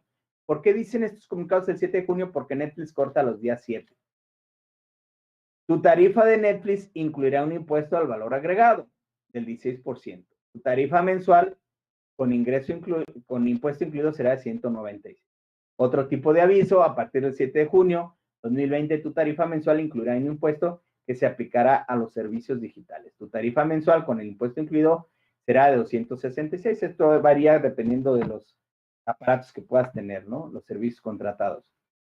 Siempre estamos agregando nuevas películas y series para que disfrutes de Netflix. ¿De acuerdo? Entonces, estos comunicados se empezaron a dar por esta primera reforma. Avanzamos y transitamos con esa primera reforma y llegamos a la reforma fiscal 2021. Primero en ISR se modifican las tablitas que habíamos visto para llegar a unas tasas definitivas. Se eliminan esas tablitas que eran progresivas y ahora la retención va a ser, en el caso de prestación de servicios, 2.1, recordando que en el caso de 2020 era de un 2 hasta un 8. Aquí ya no va a importar el nivel de ingreso, es retención directa, es una tasa, ya no es una tabla progresiva. Prestación de servicios de hospedaje, Airbnb, 4% a partir de 2021 y comparándolo con 2020 era una tasa del 2 hasta el 10. Enajenación de bienes y prestación de servicios, una tasa del 1% y 2020 era del 0.4 al 5.4%. Recordemos que esta retención es a nivel de pago provisional. Y algo novedoso que se incluyó en 2020, reforma 2021, que no teníamos en 2020, fue el bloqueo temporal de las plataformas digitales, donde se habilita el artículo 113D, se incluye, se incorpora, para establecer que se va a bloquear de manera temporal la plataforma digital, es decir, la conexión a Internet para que no pueda operar en México, cuando no se realice la retención entero del ISR por un periodo mayor o un periodo de 3 meses consecutivos. Y el proceso de desbloqueo se hará de acuerdo con un procedimiento que también se establece en la ley del IVA. Entonces, ahora ese bloqueo se va a dar cuando se incumpla con lo siguiente. Estamos hablando del residente en el extranjero. Recordemos que él iba a hacer la retención. Para ISR, aquí está la retención para ISR. Si no la cumple, le bloquean. Y para efectos de IVA, si no se inscribe al RFC, para tenerlo cautivo, lo que yo les decía, que va a ser, que son fines extrafiscales, pero que la propia ley del IVA, y voy a reiterar esto para no confundirnos, establece que el solo hecho que se inscriba, que nombre un representante legal y que tramite su firma electrónica, no constituye establecimiento permanente. Se agrega que si no presenta las declaraciones de pagos definitivo o las informativas durante 3 meses consecutivos, cualquier omisión de estos 4 obligaciones será causal, de acuerdo con la ley del IVA, también para que se bloquee el acceso al servicio digital que utilizan para prestar sus servicios por conducto de los concesionarios de una red pública. Aquí hay que distinguir, está la plataforma digital que se cuelga a través de un concesionario de una red pública. ¿Quién va a bajar el switch, como coloquialmente se dice? ¿Quién va a hacer ese bloqueo? El concesionario. La plataforma no tiene acceso a eso. Entonces aquí le imponen una carga al concesionario. Si incumple la plataforma digital en sus obligaciones de retención en renta, sus obligaciones de inscribirse en IVA, nombrar representante, tramitar la fiel o no presentar el pago de IVA o las informativas, el SAT va a obligar al concesionario que le baje mediante un bloqueo temporal el acceso al servicio digital. ¿Cómo lo va a hacer? Con este procedimiento. Primero el SAT notifica el incumplimiento de obligaciones.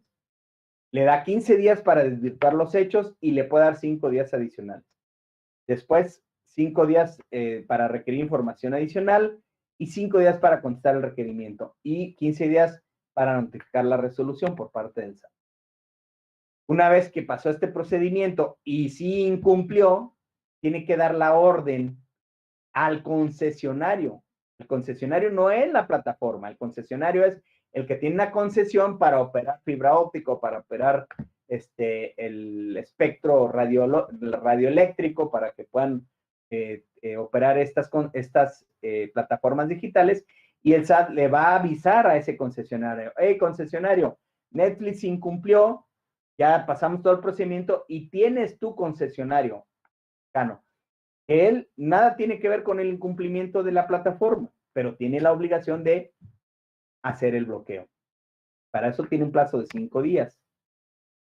El SAT va a publicar en el Diario Oficial de la Federación, en su página de internet, el nombre de las páginas de internet que tienen un bloqueo temporal, es decir, el nombre del proveedor, la fecha en la cual se debe efectuar el bloqueo temporal y que los usuarios se abstengan de contratarlos, porque está penalizado por no cumplir sus obligaciones fiscales. Es una medida severa que el legislador señaló que era la única medida que podía asegurarse de que la plataforma que no tiene presencia física en México cumpliera con esas obligaciones. Una vez que cumple la plataforma con sus obligaciones, que subsana las omisiones, los señalamientos, el contribuyente da a conocer que ya cumplió con sus obligaciones y el SAT va a emitir una nueva orden al concesionario de la red pública de telecomunicaciones para que haga el desbloqueo y también le da 5 días. ¿Qué pasa cuando no se cumple con esto? Hay una sanción que va hasta de 500,000 pesos, lo vamos a ver ahorita en código. Y la última obligación que el cambio en 2021 de plataformas digitales en tratándose de IVA es la posibilidad de que se establezca en esas actividades a través de un intermediario, vuelvo al ejemplo que yo vendo una computadora a través de Mercado Libre, ya venga el precio con el IVA incluido. Recordemos que la obligación era que fuera más IVA. Eso generaba problemáticas y en la regla miscelánea 12.2.11 te permitía opcionalmente que cumplías con esta obligación para que pusieras el precio con IVA incluido. Esto en 2021 se incorporó al artículo 18J, fracción primera de la ley del IVA, y de tal manera que si el equipo de cómputo que estoy vendiendo a través de Mercado Libre ya lleva IVA incluido, cumplo con la obligación. Y también se hizo un cambio en 2021. ¿Se acuerdan cuando vimos la fracción segunda que decía que si era un bien mueble no grababa IVA? Se deroga ese parrafito. En consecuencia, a partir de 2021, si yo vendo un bien mueble usado a través de una plataforma digital, ya va a grabar IVA. 2020 no grababa IVA, 2021 sí graba IVA. Y ya para terminar y abrir el micrófono a preguntas de ustedes o inquietudes o dudas que tengan, pues esta reforma también de 2021, ¿qué tiene que ver con el bloqueo al que me refería? Si incumple, pero fíjense a quién le ponen la multa, al concesionario de la red pública de telecomunicaciones, no a la plataforma que incumplió. Por no cumplir con la obligación y la orden de bloquear o de desbloquear, en ese plazo de 5 días, pues la multa será de 500,000 pesos hasta 1,000,000. Pagan justos por pecadores, ¿no? De tal manera que ahí vemos que pues estas obligaciones implican una sanción para el concesionario, no para el de la plataforma digital. Bueno, pues aquí transitamos primero por los antecedentes, dónde está la problemática y luego qué ha pasado en el mundo y qué ha pasado en México. ¿Qué es lo que queda pendiente en México? Uno, grabar a las plataformas digitales en renta. Siguen sin estar grabadas, como lo pudimos advertir y observar. Segundo, esperar a que se llegue un consenso en la OCDE a través de esta acción 1 de BEPS y en todo caso ver cómo se va a grabar con renta. Y lo que sí adoptó México es vía retención, pero al usuario, en ISR y en IVA. Y grabando las plataformas ya con IVA. Eso es como está la economía digital desde el punto de vista de impuestos, desde la tributación en México hoy en día. Sin duda es un tema complejo, relevante desde el punto de vista de la administración tributaria, porque ahí se está dejando de contribuir al gasto público por las características particulares que tiene estos modelos de negocio que siguen siendo novedosos, ¿no? Y cada vez hay más uso de la economía digital, de las plataformas digitales y cada vez vemos más negocios novedosos. Esto ha aperturado mercados que antes no pensaríamos, como por ejemplo estas plataformas que se llama 100 ladrillos, donde yo desde 5,000 pesos puedo ser propietario en una parte alícuota de un inmueble y me paga rentas. Antes tú pensabas, para yo ser dueño de un local, pues debo tener millones para poder comprar un local y rentarlo, ¿no? Hoy puedes comprar una parte de la cuota a través de una plataforma digital desde 5,000 pesos, desde 20,000 pesos. O hay otra plataforma muy exitosa, por cierto, que es de Jalisco, de Guadalajara, que se llama yotepresto.com, donde yo puedo sacar préstamos más baratos a través de una plataforma digital, donde puedo invertir para poder ganar rendimientos mayores a los que me paga el banco. ¿Qué hicieron? Parecido a Uber. La plataforma unió dos necesidades. El deudor que le debe a las tarjetas de crédito, que te cobra intereses del 40, del 50. Hay tarjetas que te cobran hasta el 70% anual, pero eres muy buen pagador. Entonces, en yotepresto.com, que es una plataforma, estos cuates identificaron a esa necesidad, y por el otro lado, alguien que tiene recursos, que quiere invertirlos, y en lugar de ir al banco que te paga el 6% menos inflación, que queda un neto del 3%, ellos te cobran, te ofrecen vincularte con el deudor. La plataforma no presta, la plataforma los junta. Entonces, yo quiero invertir 500,000 pesos o 10,000 pesos, porque puedes invertir desde 200 pesos. Yo tengo ahí 10,000, los tengo en el banco y me paga el 6%, y los pongo en yotepresto.com, me va a pagar el 15 o hasta el 20 anual, y yotepresto.com identificó a esas personas, los filtra, ya están evaluados como que sí pagan, y ahí te pone, todos estos quieren un préstamo. La plataforma te sugiere, no prestes más de 200 pesos o más de 500 a cada usuario para que diversifiques. De tal manera que tú acomodas tus 10,000 pesos en 50 o 100 usuarios de a 200, de a 500, minimizas el riesgo del no pago. Previo a ello hubo un filtrado.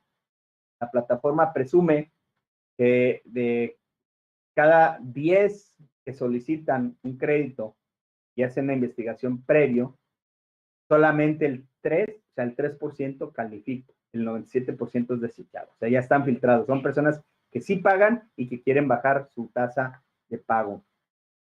Entonces, imagínate que si yo pagaba el 40%, el 50% a mi tarjeta de crédito, con la plataforma me va a prestar Rodolfo Servín al 20%, yo voy a ganar el 20%, él se va a ahorrar un 30%, y la plataforma nos cobra una comisión. La plataforma que hizo, ser intermediario también. Son modelos de negocio a través de la economía digital que eran insospechados, que ni por aquí nos pasaban.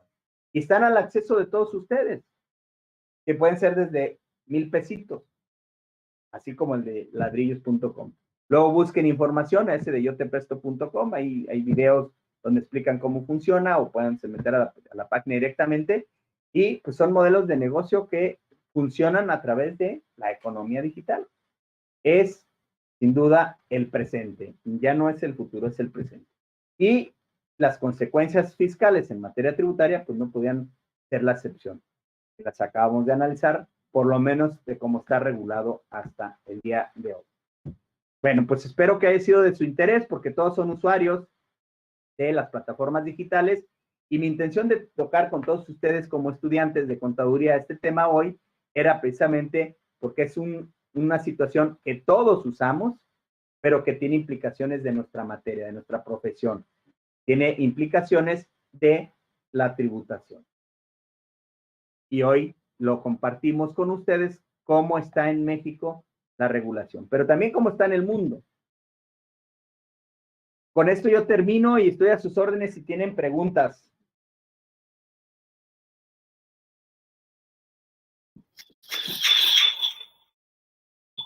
Chicos, preguntas que tengan para nuestro expositor. Muy interesante el tema. Anímense, A ver, pregunten hoy o callen para siempre. Nuestro Javier. Adelante, Javier, te escuchamos. Sí, gracias. Rodolfo, pues muchas gracias. Más que nada, agradecerte una vez más el gran apoyo que nos has dado aquí al centro universitario. Te agradecemos mucho. Sabemos que eres aquí de los Altos de Jalisco, y gracias por tus múltiples compromisos que tienes, pero siempre nos haces un espacio. Te agradecemos mucho por ese tiempo. Rodolfo, tengo dos preguntas. La primera, ya ves que el día de hoy entró en vigor la geolocalización de tus teléfonos, y sabemos que todo eso va encaminado, así como tú lo planteabas, de que ya toda nuestra información ya está en la nube. O sea, nada. Eso significa que nos no sé cómo tú lo veas, el seguir manejando nuestros recursos, decir, pues eso no es fiscal, eso lo pone efectivo, o sea, cualquier operación que hagamos en el sistema financiero, en sus diferentes estructuras, pues toda la autoridad, tanto nacional como mundial, ya tiene conocimiento de eso. O sea, no sé cómo lo veas tú, si eso que entró en vigor va encaminado a eso, cómo tú lo percibes. Y la segunda pregunta que te haría, de acuerdo a lo que es la OCDE y las 15 acciones de PEPS, sobre todo que tú comentabas en la acción 1, de que no se ponen de acuerdo, y igual en México pues, se fueron por lo más fácil, ¿no? Por el que está aquí, por el que vive en México. O sea, al final del día se quitaron la bronca de los intermediarios a nivel mundial y dijeron, ¿sabes qué? El que va a pagar los platos rotos es el que está aquí en México, porque lo tenemos localizado, ¿sí? Pero yo veo el problema entre las potencias mundiales, como es China en este caso, con Estados Unidos, que de hecho se acaban de reunir en Alaska para efectos de uno de tantos temas, era ese, y parece que no quedaron muy bien. Sí, muy interesantes tus comentarios, Javier, y bueno, al contrario, lo agradecido soy siempre yo de estar aquí en mi alma mater, y más pues ahí en Los Altos, que también tengo un aprecio, pues, mis padres de Arandas, ¿no? Yo ya me tocó Guadalajara, pero tengo buenos arraigos en Arandas, ahí en Los Altos. Lo que comentas de la geolocalización, fíjate que no es un tema fiscal y que efectivamente hoy entró en vigor, es más bien cumplir con las obligaciones y compromisos que México, o que forma parte del grupo de Gafi, que es todo este grupo a nivel mundial para identificar operaciones de lavado de dinero, financiamiento al terrorismo. Y se hizo una aclaración por parte, este acuerdo nace de la Asociación de Bancos de México en cumplimiento a esas recomendaciones del grupo de acción del GAFI.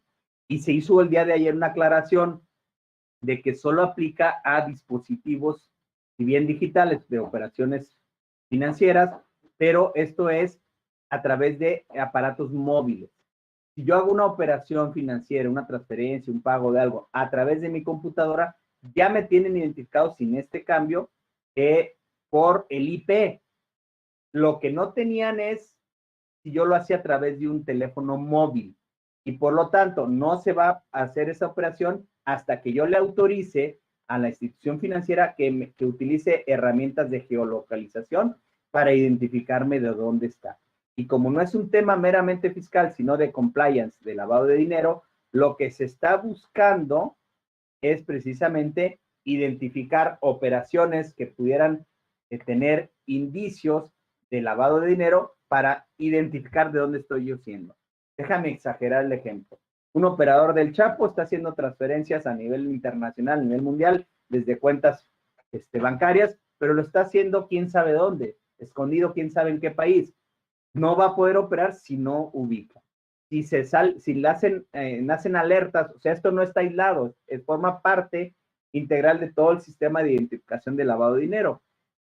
Si sale una alerta en base a una operación inusual o sospechosa, que el banco la señala, y con la geolocalización van a saber dónde está, con la intención de que haya más herramientas para permitir identificar esa operación. Ese es el sentido de esto.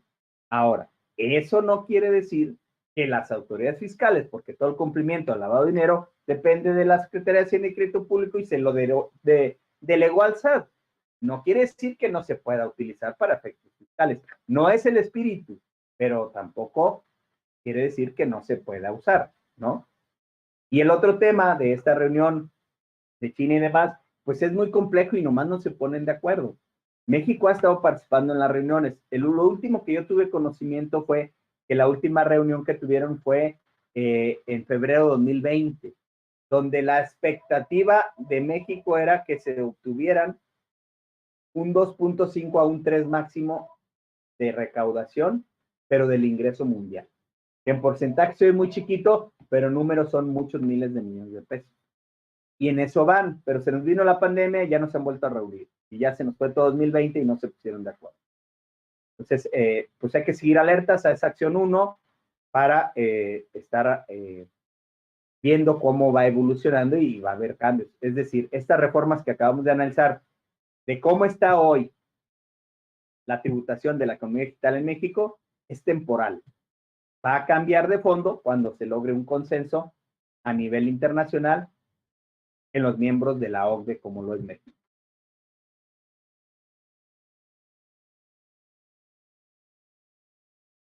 Pues no sé si tengan otra pregunta. Anímense, estudiantes, para ver si pusieron atención. Por lo menos háganme una pregunta. Y sus maestros se los van a considerar con un punto adicional, ¿verdad? Así es. Es un tema muy interesante. Así que, jóvenes, adelante a preguntar y aprovechar al doctor Rodolfo que nos trajo este tema, que la verdad, como lo dijo el maestro Javi, es un tema que es el de actualidad, ¿verdad? Con eso de que lo electrónico ahorita es lo que está a la vanguardia, pues el gobierno está aprovechando. Así que, jóvenes, adelante. Aprovechen, ahorita no hay cobro de honorarios, ¿verdad, doctor? Es correcto. La clave, maestro Francisco, es que digan una pregunta, porque si dicen, tengo una consulta, eso sí graba honorarios, pero si dicen es pregunta, es gratis. Para que vean la importancia del sentido de las palabras. Yes.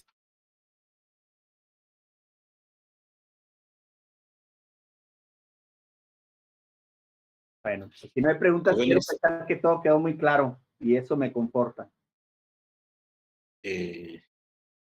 No sé si pues no sé si haya alguna otra pregunta. La verdad, un tema muy interesante, doctor.